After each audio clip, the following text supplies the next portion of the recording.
بسم اللہ الرحمن الرحیم، السلام علیکم۔ آج کے پروگرام میں ہمارے ساتھ موجود ہوں گے پاکستان کے دوسرے بڑے صوبے کے 34ویں گورنر،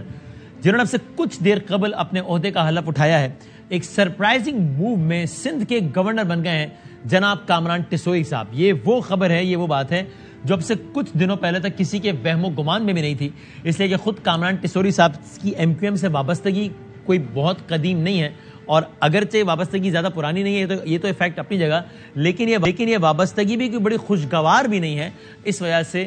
آج ان کا گورنر سندھ بن جانا متحدہ قومی موومنٹ کے کوٹے پر یہ سب کو بہت حیران پریشان کر گیا۔ تقریباً 6 ماہ تک یہ عہدہ خالی رہا ہے، 6 ماہ تک سندھ میں کوئی گورنر نہیں تھا، اور تقریباً 8 سال بعد سندھ میں متحدہ قومی موومنٹ کا کوئی گورنر لگا ہے، اور اس سے پہلے متحدہ قومی موومنٹ کے گورنر تھے جناب ڈاکٹر عشرت العباد صاحب۔ مزیدار بات یہ ہے کہ MQM میں کامران ٹسوئی کی شمولیت بھی ڈاکٹر عشرت العباد کے ذریعے ہی ہوئی تھی۔ کامران ٹسوئی کی گورنر سندھ تعیناتی کے موقع پہ ایک اور بڑی دلچسپ چیز یہ ہوئی ہے کہ مختلف الخیال لوگوں نے ان کی تعیناتی کا خیر مقدم کیا ہے، یعنی وہ لوگ جن سے آپ ایکسپیکٹ نہیں کرتے تھے کہ وہ تعیناتی کا خیر مقدم کریں گے، انہوں نے کیا ہے،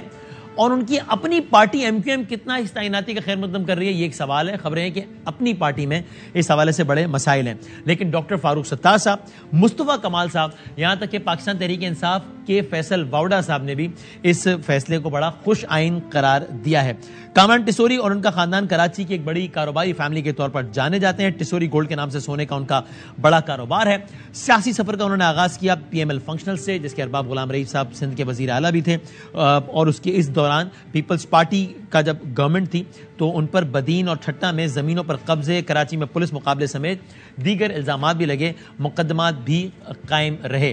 کامران ٹسوئی کے MQM پاکستان سے، یعنی کہ MQM پاکستان کے فاروق ستار صاحب سے بہت قریبی روابط رہے، یہاں تک کہ جب اگست 2016 میں الطاف حسین صاحب کی وہ تقریر ہوئی جس کے بعد MQM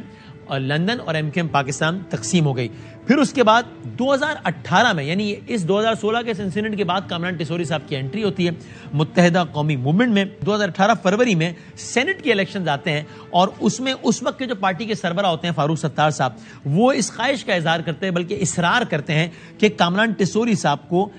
بطور سینیٹر MQM ٹکٹ دیا جائے۔ اس پر کمیٹی کے دیگر اراکین، MQM کی رابطہ کمیٹی کے دیگر اراکین کھل کر اعتراضات کرتے ہیں اور کہتے ہیں کہ ٹکٹ نہ دیے جائیں۔ فاروق ستار صاحب اپنے موقع پر ڈٹ جاتے ہیں کہ کامران ٹسوئی کو ہر صورت سینیٹر بنایا جائے۔ مارچ 2018 میں سینٹ کے انتخابات ہوتے ہیں، کامران ٹسوئی صاحب الیکشن لڑتے ہیں، لیکن وہ نہیں جیت پاتے۔ MQM 4 امیدوار اپنے سینٹ میں کھڑی کرتی ہے، جس میں صرف ایک امیدوار ڈاکٹر فروغ نسیم ہی جیت پاتے ہیں۔ اس الیکشن میں خود MQM کے بہت سارے لوگوں نے اس بات کا اعتراف کیا کہ انہوں نے پیپلز پارٹی کو ووٹ دیا تھا، یہ خبریں سامنے آئیں، اور یہی سینٹ کا معاملہ اتنا خراب ہوا، سینٹ پہ یہ کامران ٹسوئی صاحب کو ٹکٹ دینے کا معاملہ، کہ اس کی وجہ سے ڈاکٹر فاروق ستار صاحب کو پارٹی سربراہ کے عہدے سے بھی ہاتھ دھونا پڑ گیا، اور یوں MQM پاکستان مزید تقسیم ہوئی۔ ابھی MQM بہادر آباد اور MQM PIB میں بٹ گئی، لیکن اس کے بعد ایک ری یونین ہوا، عام انتخابات آ رہے تھے جولائی 2018 کے، تو سب نے مل کر الیکشن لڑا، فاروق ستار صاحب بھی واپس آ گئے، اور لیکن وہ الیکشن بھی MQM کے لیے ایک بھیانک خواب ثابت ہوئے، جب MQM اپنی قیام سے لے کے آج تک کے سب سے بدترین ریزلٹس حاصل کر سکی۔ 21 سیٹوں میں سے قومی اسمبلی کی MQM صرف اور صرف 4 سیٹس جیت سکی۔ پھر اختلافات بڑھے، ڈاکٹر فاروق ستار نے MQM بحالی کمیٹی کے نام پر اپنا الگ گروپ بنا لیا، اور کامران ٹسوئی عملی سیاست سے کنارہ کش ہو گئے۔ ایک وقت ایسا بھی آیا جب کامران ٹسوئی صاحب کی رکنیت معطل کر دی گئی، اور ان کو 6 ماہ کے لیے رابطہ کمیٹی سے بھی نکال دیا گیا۔ اس دوران گزشتہ 4 سالوں میں ڈاکٹر فاروق ستار صاحب کو MQM پاکستان میں واپس لانے کی کوششیں ہوتی رہیں، لیکن اس موقع پر بھی ان کی مختلف شرائط میں سے ایک کامران ٹسوئی کی پرانے عہدے پر واپسی تھی۔ اسی دوران MQM نے PTI سے اتحاد ختم کیا، نئی حکومت بن گئی، اور اس کے بعد حالیہ دنوں میں